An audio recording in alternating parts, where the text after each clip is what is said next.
আজ আমি আপনাদেরকে ডিমের একটা অপূর্ব স্বাদের রেসিপি তৈরি করে দেখাবো, যা খুব কম ঝাল মশলায় তৈরি করা হয় আর খেতে হয় অপূর্ব। আপনারাও অবশ্যই ডিমের এই রান্নাটা তৈরি করে দেখবেন, আশা করি আপনাদেরও ভালো লাগবে। রান্নাটা তৈরি করার জন্য আমি এখানে 6টা ডিম নিয়েছি। ডিমগুলোকে একটা কুকারের মধ্যে নিয়ে সেদ্ধ করে নেব, যাতে রান্নাটা খুব সহজে আর খুব কম সময়ের মধ্যে হয়। সেই জন্য কুকারের মধ্যে ডিম আর আলুকে একসাথে সেদ্ধ করে নেব। প্রথমেই কুকারের মধ্যে ডিমগুলো দিয়ে দিলাম। ডিম দেওয়া হয়ে গেলে দিয়ে দেব জল, প্রায় হাফ গ্লাস মতো জল দিয়ে দিলাম।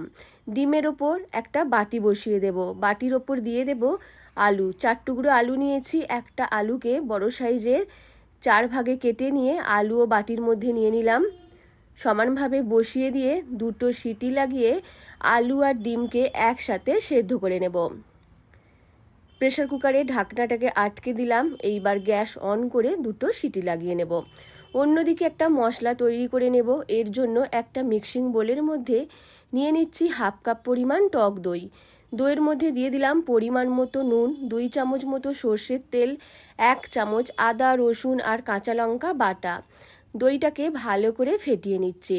দই ফেটিয়ে নেওয়ার সময় এর মধ্যে দিয়ে দেব অল্প একটু চিনি আর কয়েকটা কাঁচা লঙ্কা। আপনারা ঝালটা অবশ্যই স্বাদ মতো দেবেন। আমি এই রান্নাটার নাম দিয়েছি মরিচ ডিম, যেহেতু লঙ্কার পরিমাণটা বেশি আছে আর একটু ঝাল ঝাল হবে, সেই জন্য নাম দিয়েছি মরিচ ডিম। একটা সাইডে দইটাকে রেখে দিলাম, অন্যদিকে কুকার খুলে দিলাম। আলুকে বার করে নিয়েছি, এবার ডিমকেও বার করে নেব। একটু ঠান্ডা হয়ে গেলে ডিমের খোসাগুলোকে ছাড়িয়ে নেব। ডিমের খোসা ছাড়িয়ে নেওয়ার পর ডিমের গাকে এইভাবে ছুরি দিয়ে কেটে নিচ্ছি, তাহলে এর মধ্যে ঝাল মশলা খুব ভালোভাবে ঢুকে যাবে।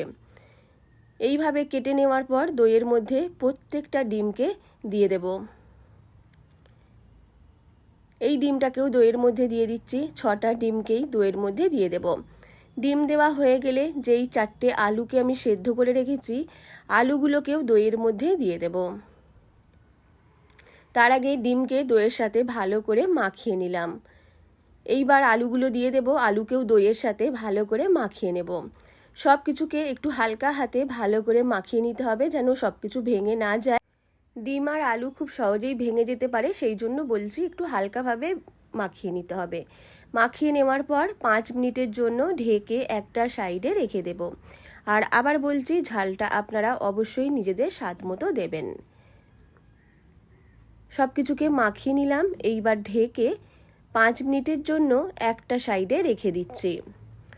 একটা কড়াই বসিয়ে দেব। কড়াইয়ের মধ্যে দিয়ে দেব 2 চামচ সর্ষের তেল, 4টে গোলমরিচ আর অল্প একটু জিরে ফোড়ন দিয়ে দিলাম। ফোড়নটা হয়ে গেলে একটা পেঁয়াজ দিয়ে পেঁয়াজটাকে ভেজে নিলাম।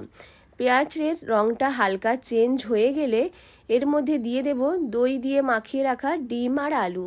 সব কিছুকে একসাথে দিয়ে দেব। দিয়ে দেওয়ার পর ওপর থেকে দিয়ে দেব অল্প একটু চিলি ফ্লেক্স। চিলি ফ্লেক্সের জন্যই এর রঙটা খুব সুন্দর একটা রঙ আসবে। আপনাদের বাড়িতে চিলি ফ্লেক্স না থাকলে তাহলে অল্প একটু লঙ্কা গুঁড়ো দিয়ে দেবেন। আর এই রান্নায় হলুদের ব্যবহার হবে না।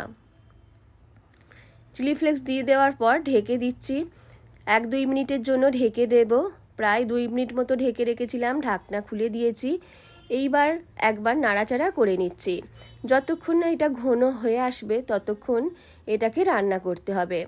ঢাকনা খুলে একবার নাড়াচাড়া করে নিয়ে আরও একবার ঢেকে কিছুক্ষণের জন্য রেখে দেব। দেখুন আস্তে আস্তে কালারটা চেঞ্জ হয়ে যাচ্ছে আর খুব সুন্দর একটা কালার আসবে। আরও একবার ঢেকে দিলাম। আরও কিছুক্ষণ ঢেকে রেখে ঢাকনাটা খুলে দেব। যখন একটু ঘন হয়ে আসবে তখন এইখানে গ্যাস অফ করে দেব। আরও কিছুক্ষণ নাড়াচাড়া করে নেব। অনেকটাই ঘন হয়ে এসেছে, সেই জন্য আর বেশিক্ষণ নাড়াচাড়া করার দরকার নেই। এইবার আমি গ্যাস অফ করে দেব। আর ওপর থেকে দিয়ে দেব অল্প একটু ধনেপাতা কুচি। ধনেপাতা পছন্দ করলে দেবেন অবশ্যই, তাহলে আরও খেতে ভালো লাগবে। ধনেপাতা দেওয়ার পর আরও একবার ভালো করে মিশিয়ে নিচ্ছি। অপূর্ব স্বাদের ডিমের ঝোল ঝাল রোজ না খেতে ভালো লাগলে এইভাবে নতুন ধরনের ডিম রান্না করে খেয়ে দেখবেন। আশা করি আপনাদের সবার খুব ভালো লাগবে। একটা প্লেটের মধ্যে নিয়ে নিচ্ছি। ভাত, রুটি, পরোটা সবার সাথেই আপনারা ডিমের এই রান্নাটা খেতে পারেন। ভালো লাগলে লাইক, শেয়ার এবং কমেন্ট করতে ভুলবেন না।